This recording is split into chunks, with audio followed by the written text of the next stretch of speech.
Hey everyone, welcome to Shoot On. We're getting ready to breathe new life into an old gun that has been laying around here for a while. It's a Remington 700, chambered in 270. I bought this thing back in the late 90s to go elk hunting with, and eventually it became my go-to deer rifle because I just really love that cartridge. Anyway, it's an older design, muzzle's not threaded, came with open sights. And what we're getting ready to do is to convert this into kind of like a poor man's mountain rifle, something kind of lightweight. This is a 22-inch barrel, so it's already off to a good start. Sporter contour, so the weight's already down. We are going to be installing a precision HS stock on it, a very lightweight model that they have. And kind of the inspiration for this was Dead Air's new Nomad TI OTB. OTB is over the barrel, so this thing, it's about 10.5 ounces, but it sits partially over the barrel, so it reduces that overall length. And for, a light and nimble mountain rifle, that's perfect. So what we're going to do is send this barreled action off to Silencer Central. Now, if you've got an older gun laying around that you'd like to put a suppressor on, maybe, again, bring new life to it, but you don't have the muzzle threaded to accept a suppressor or any other muzzle device, Silencer Central does offer this service. So what we're getting ready to do is ship that out to them, but I'm going to go ahead and strip down the factory iron sights, the open sights that are on here, and that's kind of what the purpose of this video is about. A lot of you probably have run into this, or you may if you've got an old 700 like I do, and you want to get it threaded. What do you do? How do you get the sights off? And what do you do with the holes that are left over? So we're going to go through that process. Real simple. You can do it yourself. Just need the right tools and show you a couple tricks that we've learned along the way. So we're going to start with the easy part first. Now what I'm doing here, I've mounted the barreled action onto a vise. It's important to make sure that the workpiece is secured solidly so you can work on it. And you don't have to have this one. You can use any good vise as long as it's solidly mounted. We'll start with the rear sight. This is the easy part. The other thing we need to make sure, or you want to make sure that you always use, is the proper bit for your driver. So these are slot head screws. When you're doing a slot head, you want to make sure that you've got a flat taper here so that it'll securely fit in that slot, and also make sure it's the right width, and you want to be able to just get it in there and have as much contact between the bit and the slot as possible so you don't round it out, mess it up, screw up the screw, screw up your workpiece, scratch, whatever. So for that, I'm going to be using the Smart Torque driver set from Real Avid. They've got a pile of different bit sizes, so you can usually find one that will work. So we'll begin by taking off this rear sight. We got it secured with 2 different screws. Again, this is the nice easy part usually. Now, if you ever find yourself trying to do this and the screws are just stuck, don't keep wrenching on it. Best advice is to get some Kroil. That's Kroil. It's a very deep penetrating lubricant, and it'll seep down in there, let it set overnight, and usually 9 times out of 10 you're going to get your tight screws out. So anyway, we'll finish up, remove that, and of course you're going to have a couple of screw holes to deal with, and we'll talk about that a little bit in a moment. Now we'll move on to the front. One of the things I like about this Real Avid bench vise is you can just rotate it. Keeps things right where you want it. Anyway, we are now going to try to remove the front sight. So again, just like the rear, this has 2 screws. One is back here, but the other one is underneath of the front blade or post, whichever you want to call it. So we have to drift that out of place. That's where things can get a little tricky. So for the front sight, I'm going to be using something called the Wyoming Sight Drifter. This is a great little tool. I wish I had known about it years ago. I use it primarily for pistols, but anyway, what it is a kind of a spring loaded brass ram. They also have a nylon end as well. But it's the thumpity thump that you get out of the spring that drives the ram forward so you can drift a dovetail sight out. So let's see how tight this sucker is. Show you how this works. Hopefully I can make it happen.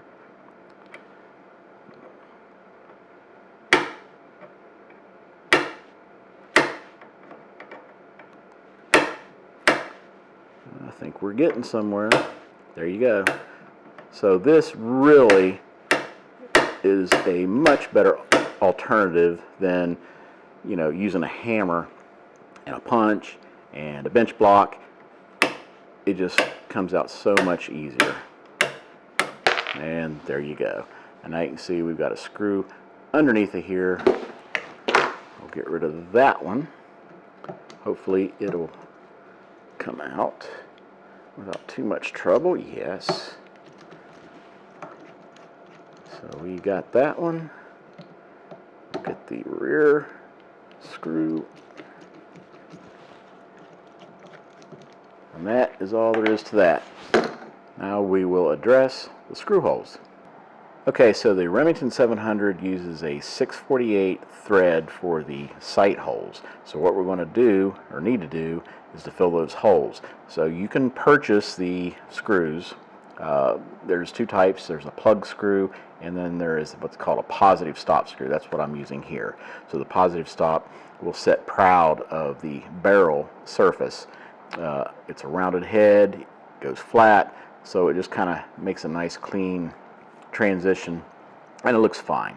You can also use the plug screws, which will go, most of the time they'll go down either flush with the screw hole.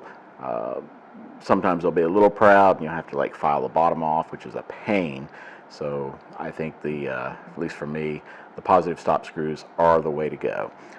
So all these screws are, as you can see, they're very small, about 1/8 of an inch, and they are a pain in the butt to get started. So you really have to just be careful when you get to starting, or to start the threads, because they're really easy. They're easy to cross thread and screw up. There's just not a, there, that one went in good. There's just not a whole lot of metal there. But anyway, just be careful. The metal is usually not so great on these things, so just get it snugged down. This one, I think I've already snugged it. Yes. And you do that for the front sight as well. Now when we move up to the front sight, we got a little bit of a problem. This is something I have encountered on every Remington 700 barrel that I've done this to, and that is the screw plugs or the positive stops will not seat deep enough into the threads. It looks like there's enough thread there in the barrel to accept them, but it never happens. So this is an example on one I did last year. I used a, hopefully you can see that, I used screw plugs, but in order to make that flush with the top of the barrel, I had to trim out probably almost half of the screw length. Now this is already only a 1/8 inch screw when you get them, so you got to really cut those down.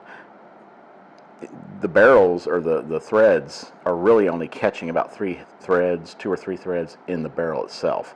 So you got a nice deep hole, but the threads will not go in. So that being the case, there's no way I'm going to be able to grab a hold of the positive stop screw head good enough to where I can cut the bottom of the screw off so that it'll fit in. Just the way it is, I can't do it anyway. I've tried all kinds of methods, but the screw, or the plug screw, you can do that, but you have to have a little bit of help. So what I do, I've got this old Brownell's thread guide, and what I'll do, I've already started it. You see, I will put the plug screw it into the 648 test slot, and I'll make it proud on the back the amount that I want to shave off.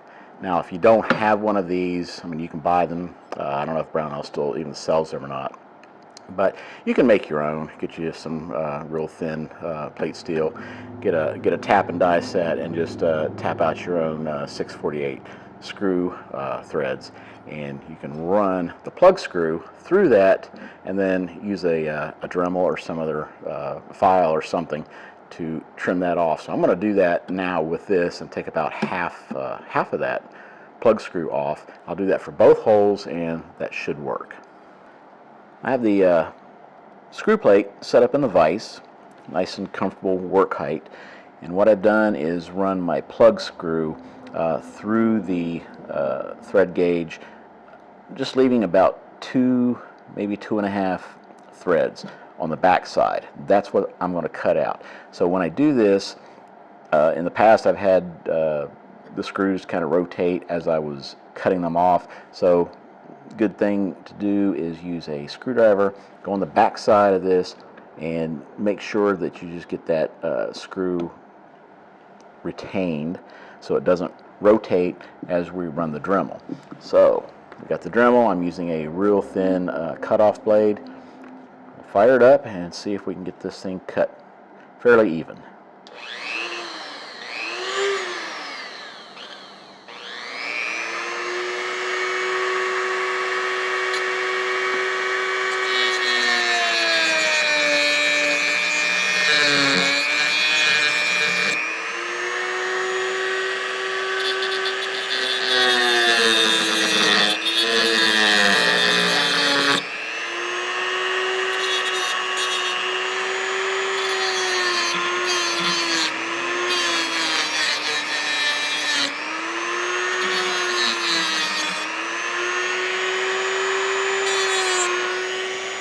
That looks pretty good.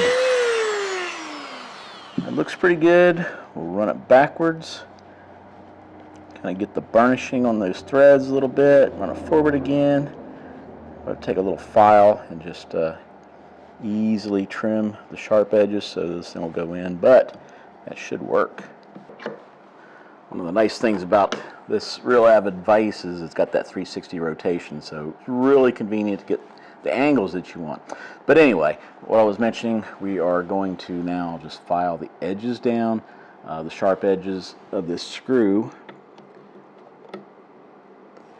Again, I'm just going to hold it in place with the screwdriver. I'm using a needle file, a flat needle file, and it's just a matter of working it slowly, see where the high points are, and just try to get that even. Don't want any burrs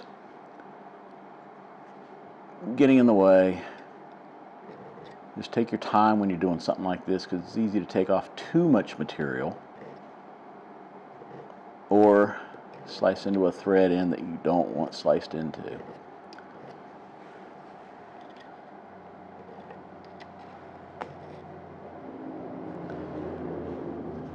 And always remember the old stock maker's axiom, or whatever you call it.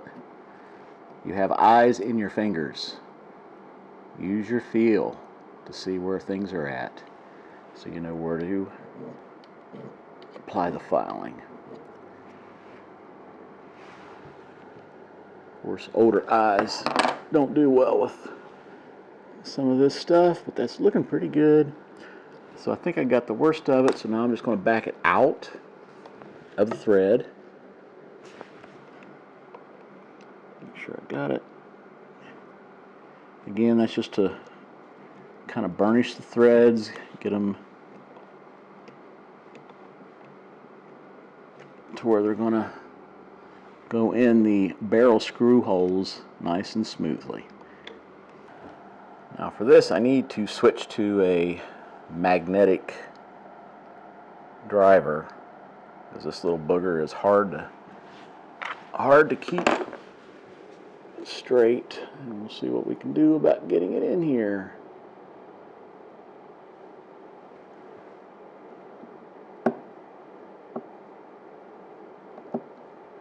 Again, you got to be really careful not to cross thread.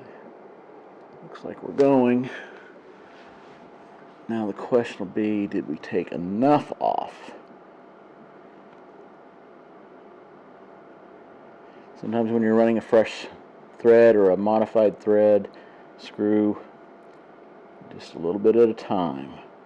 Screw it in, back it out, screw it in, back it out. Don't raunch, because the last thing you want to do is to screw up that slot on top and it gets stuck. I think we're still a little bit too long. So I'm going to have to pop this back in the thread gauge and trim off a little bit more. But as you can see, my light just went out. Getting hot in the shop today. As you can see, we don't have a whole heck of a lot of thread there anyway. So this is what you're working with, but for whatever reason, these just don't go in, or at least they've never gone in for me. So anyway, I'll go trim off some more and see what happens. Okay, here's where I ended up. As you can see, I've got next to nothing for thread. I got about 2 threads. We'll see if this will work.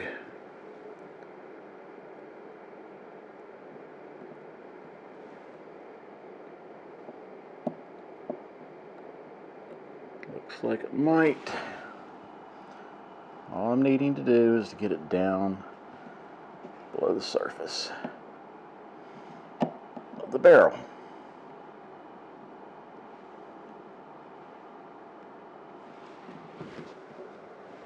And whoops, we're almost there.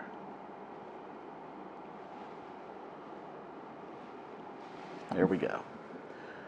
That's how you do it. You got to take your time, obviously, but if you just be careful, you can get those threads. Now, somebody might sell them. I was just looking on online, and I just could not find anybody who was selling something that only had, you know, this amount of threading.